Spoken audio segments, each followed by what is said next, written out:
नमस्कार, आप देख रहे हैं नेक्स्ट 9 लाइव। मैं हूं अंकिता मिश्रा। आज के प्रोग्राम में बात करेंगे श्रद्धा वालकर की केस की।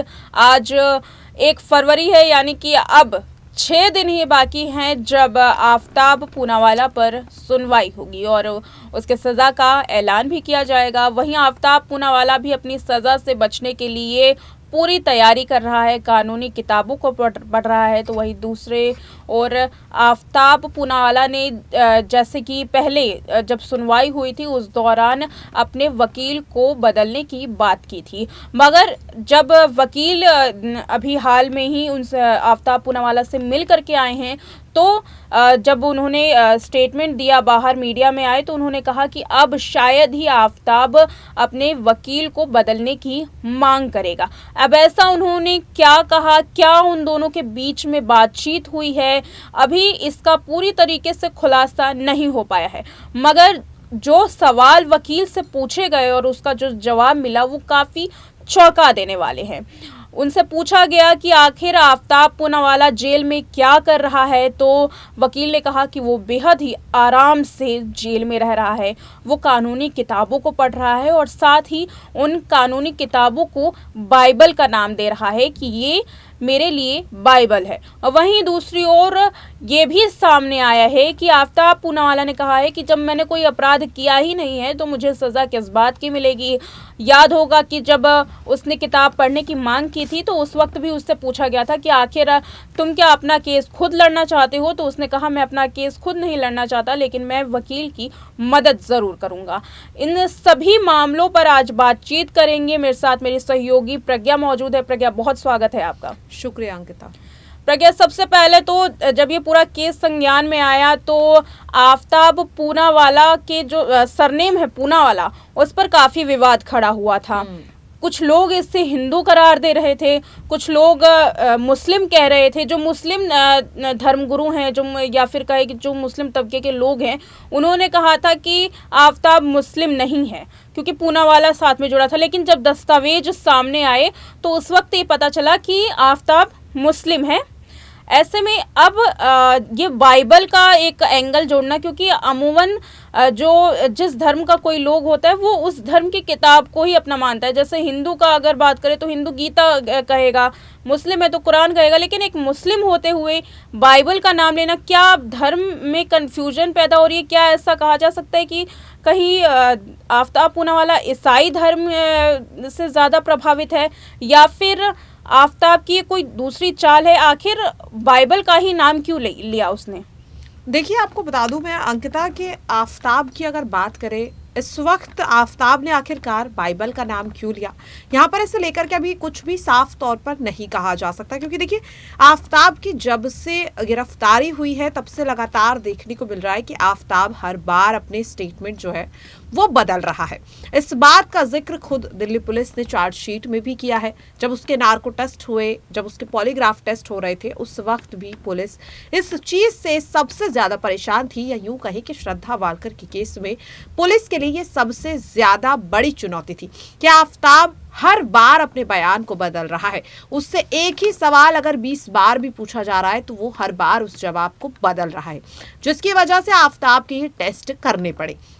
अब यहाँ पर आखिरकार उसने कानूनी किताबों को बाइबल क्यों बताया है? हो सकता है कि यहाँ पर वो कोई प्लानिंग कर रहा है, या फिर शायद वो एक बार फिर से पुलिस को गुमराह करने की कोशिश कर रहा है, जो वो शुरुआती दौर से करता हुआ दिखाई दे रहा है, पहले दिन से वो करता हुआ दिखाई दे रहा है। क्योंकि जब उसे हिरासत में लिया गया तब उसने श्रद्धा की जान लेने का जो पीछे का रीजन है वो बताया कि श्रद्धा शादी का दबाव बना रही थी और आफताब शादी नहीं करना चाहता था।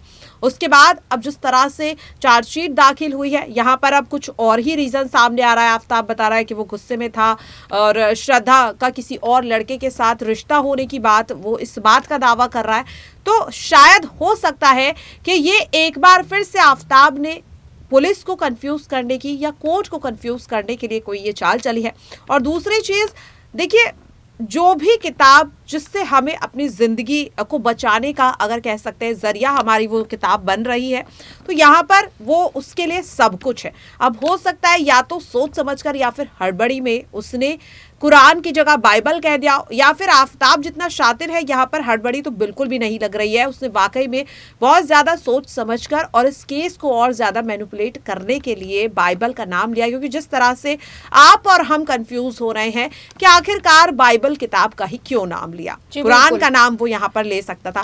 तो जितना इस केस को मैं समझ पाई हूँ, जितना आफताब को समझ आया है, आफताब का कैरेक्टर, उसे देखकर यही लग रहा है कि अंकिता वो एक बार फिर से पुलिस को और कोर्ट को गुमराह करने की कोशिश यहाँ पर करता हुआ दिखाई दे रहा है। जी बिल्कुल, लेकिन इसमें एक पेच ये फंस रहा है प्रज्ञा कि बार बार आफताब कह रहा है कि वो अपने वकील को मदद करना चाहता है, अपने वकील की, और हालांकि वकील ज़्यादातर मीडिया के सामने नहीं आ पा रहे हैं, इसलिए कुछ भी कहना कि क्या कुछ बातचीत हो रही है दोनों के बीच में, कैसे हाव भाव हैं, इस पर कुछ भी कहना थोड़ी जल्दबाजी होगी। लेकिन अगर आफताब वकील की मदद करने की बात कह रहा है, हालांकि सबूत अभी तक सारे उसके खिलाफ है, मगर फिर भी क्या कुछ गुंजाइश बच सकती है? क्योंकि हम अभी उसकी शातिर दिमाग को नहीं समझ पा रहे हैं, उसके चाल को नहीं समझ पा रहे, तो क्या कुछ ऐसी गुंजाइश है कि आफताब बच सकता है? क्योंकि कहीं ना कहीं से वो एक प्लानिंग रच रहा है और सारे जो सबूत है वो उसके खिलाफ है। तो इतने सारे सबूत खिलाफ हैं, फिर भी आफताब किस तरीके से बचने की प्लानिंग रच रहा है? क्या कुछ ऐसे सबूत है जो आफताब को बचा सकते हैं? देखिए, अब तक यहाँ पर जो चार्जशीट सामने आई है अंकिता, उसमें जो सबूतों का जिक्र दिल्ली पुलिस की ओर से किया गया है, खासतौर पर अगर मैं बात करूँ, आईपीएस मीनू चौधरी ने बाकायदा एक पूरी प्रेस कॉन्फ्रेंस की है। इस प्रेस कॉन्फ्रेंस में उन्होंने चार्जशीट में दर्ज लगभग सारे सबूतों और गवाहों के बारे में बताया है, और उस प्रेस कॉन्फ्रेंस को सुनने के बाद चार्जशीट में क्या कुछ शामिल है उसे देखकर नहीं लगता कि आफताब की कोई भी चाल उसे श्रद्धा वालकर के केस में बचा सकती है, अनलेस अगर यहाँ पर जिस तरीके से उसने कहा कि वो किताबें पढ़ रहा है, हो सकता है कि इतने सारे सबूतों के होने के बाद भी वो उन किताबों से कोई ऐसा कानूनी दावपेच निकाल ले जो उसे बचा सके। लेकिन लगभग यहाँ पर अगर मैं कहूँ तो जितने सबूत सामने आए उसके मुताबिक आफताब का इस केस में पूरी तरह से बचना तो नामुमकिन लग रहा है। लेकिन हाँ, ये कहा जा सकता है कि शायद उसकी सजा में फर्क आ जाए, क्योंकि साफ तौर पर अगर वो इतनी चीजें कर रहा है, दावा वो यहाँ पर कर रहा है कि वो अपनी मदद करेगा या अपने वकील की मदद करेगा, तो कहीं ना कहीं शायद ये उम्मीद जताई जा सकती है कि सजा में फर्क आ जाए। लेकिन इस केस में उसके बचने की कोई उम्मीद अंकिता अब तक तो यहाँ पर नहीं दिखाई दे रही। जी बिल्कुल, एक छोटा सा रिएक्शन जानना चाहूंगी प्रज्ञा कि निर्भया का जब मामला सामने आया था, पहली बार सीमा समृद्धि कुशवाहा ने केस लड़ा था और जीती भी थी, और दोबारा से सीमा समृद्धि कुशवाहा ही इस केस को लड़ रही हैं, श्रद्धा वालकर के केस को। तो यहाँ पर ये तो मानने वाली बात है कि ये केस पूरी तरीके से मजबूत है, क्योंकि एक बार वो सज़ा दिलवा चुकी हैं आरोपियों को, तो इस बार भी उनकी जीत की पूरी गुंजाइश है। लेकिन अगर निर्भया कांड की बात करें तो लगातार वो सामने आ रही थी, मीडिया में बयान दे रही थी, लेकिन इस बार सीमा समृद्धि कुशवाहा ने भी कोई अपना रिएक्शन नहीं दिया है। देखिए, जब इस केस में उनके पिता की ओर से, यानी कि श्रद्धा के पिता की ओर से प्रेस कॉन्फ्रेंस की गई, वो तब सामने आई थी और तब उन्होंने बताया कि क्या कुछ चैलेंजेस इस केस में है, और कहीं ना कहीं ये केस जितना ज़्यादा सेंसिटिव है, क्योंकि जब से ये केस सुर्खियों में आया, कहीं ना कहीं इस तरीके के और ज़्यादा केसेस बढ़ते दिखाई दे रहे हैं, और यही वजह है कि पुलिस भी इस केस पर हर अपडेट को बहुत ज़्यादा सोच समझकर मीडिया के सामने रख रही है। और यही वजह है कि ना तो आफताब और ना ही श्रद्धा के वकील दोनों ही इस वक्त मीडिया के सामने आ रहे हैं, क्योंकि एक भी गलत स्टेटमेंट कहीं ना कहीं इस केस को और ज़्यादा उलझा सकता है। तो मुझे ऐसा लगता है कि शायद इसीलिए सीमा समृद्धि कुशवाहा भी इस वक्त मीडिया के सामने आने से बच रही है।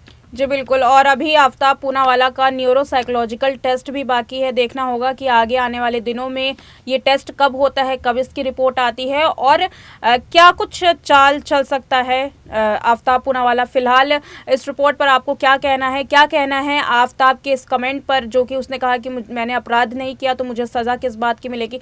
इस पर आपका क्या कहना होगा, कमेंट सेक्शन में अपनी राय ज़रूर दीजिएगा। देखते रहें नेक्स्ट 9 लाइव।